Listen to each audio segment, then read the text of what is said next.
Salut JD. Bon, on a vu une équipe qui s'est battue vraiment, et puis jusqu'à l'expulsion de Mathieu Boyer, un coup du sort, on n'a pas réussi à se remettre visiblement. Ouais.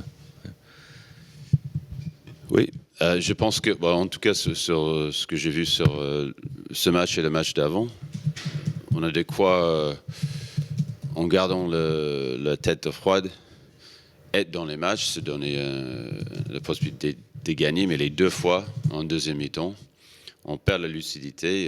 Il y aura toujours à un moment donné l'adversité, les difficultés qui arrivent, et il faut se montrer capable, comme j'ai dit, d'avoir du sang-froid, d'être solidaire et ne pas perdre collectivement tous ses moyens. Et c'est arrivé déjà à Axe. Et après, c'est fatal. On essaie de revenir sur la fin. Et c'était un peu pareil ce soir, mais vraiment en plus grave, parce qu'on avait pris vraiment le match à notre compte. On avait une petite avance en troisième quart-temps. Et c'est une bonne équipe en face. Il fallait, voilà, ils allaient mettre un tir de temps en temps. Nous, par contre, quand on arrive, le manque de lucidité qu'on a, on enlève, comme j'ai dit, à la fin de match, des quelques tirs extérieurs qu'on met. C'est juste incroyable notre maladresse, le nombre de balles qu'on perd et l'inefficacité de notre jeu, alors que tout était en place. Et il n'y a pas de raison, vraiment, à part, comme je dis, la fébrilité et la sortie de Mathieu, qui était vraiment un leader dans ce match. On ne peut pas se donner une excuse comme ça. Il aurait pu prendre une cinquième faute.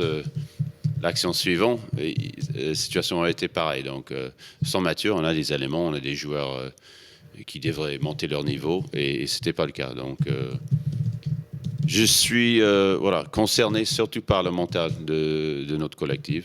On n'a pas de sérénité dans ces moments-là, alors qu'on se bat, on a la volonté. Mais je ne trouve pas ce groupe ou comment tourner avec un groupe qui a ce côté, la grinta pour rester dans le match. Et on est chez nous quand même, on a notre public. On l'a fait plus tôt quand il y avait moins de pression dans le match. En deuxième mi-temps, il fallait se ressaisir et faire la différence. On a fait le contraire. Ok. Bon, Samir, j'imagine déçu du résultat dans un match où, voilà, jusqu'à la mi-temps, score partagé. Début du troisième quart, on y est, on passe même un peu devant. Et puis après, c'est compliqué. Il y a un enchaînement de trucs. Il y a la sortie de Mathieu. Et après, c'est plus compliqué. À la fin, on est encore un peu court. Ouais, comme tu l'as dit, on fait une très très bonne première mi-temps. Voilà, on arrive à la mi-temps à 42-42. On a bien joué offensivement et défensivement.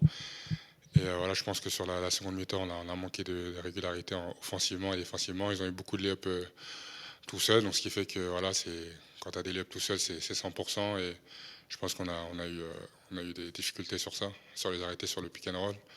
Là, leur big ce soir, il y en a un qui met 30 points. Donc je pense qu'on a eu beaucoup de problèmes sur ça et il faudra qu'on arrive à corriger ça sur les prochains matchs.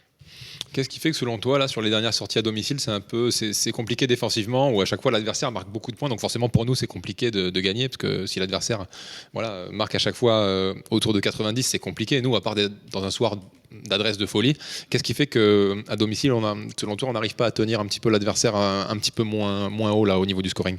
Après, voilà, on a un jeu à risque, on a un jeu up-tempo. Voilà, on prend des shoots rapides. C'est le risque voilà, quand on a un jeu où on pousse beaucoup la balle. Quand ça ne rentre pas, forcément, ça donne de la contre-attaque pour les autres équipes. Et je pense que c'est ça qui fait que ça donne beaucoup d'opportunités pour les autres équipes. Bon, voilà, après, à nous d'être plus adroits et d'empêcher cette rapidité des adversaires sur la contre-attaque. Là, il y a un gros calendrier qui arrive. Là, vous êtes à Pau déjà mardi soir. Match contre Poitiers ici, puis on ira à Marseille pour jouer fausse entre les fêtes.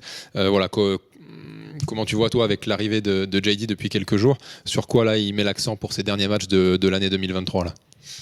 Voilà, il essaie d'apporter sa touche au niveau offensif et défensif. Voilà, on peut voir qu'il y a eu un peu de changement sur les deux derniers matchs. Maintenant, voilà, on va bien travailler, on va essayer de travailler sur le peu de temps qui nous reste pour le match mardi à Pau.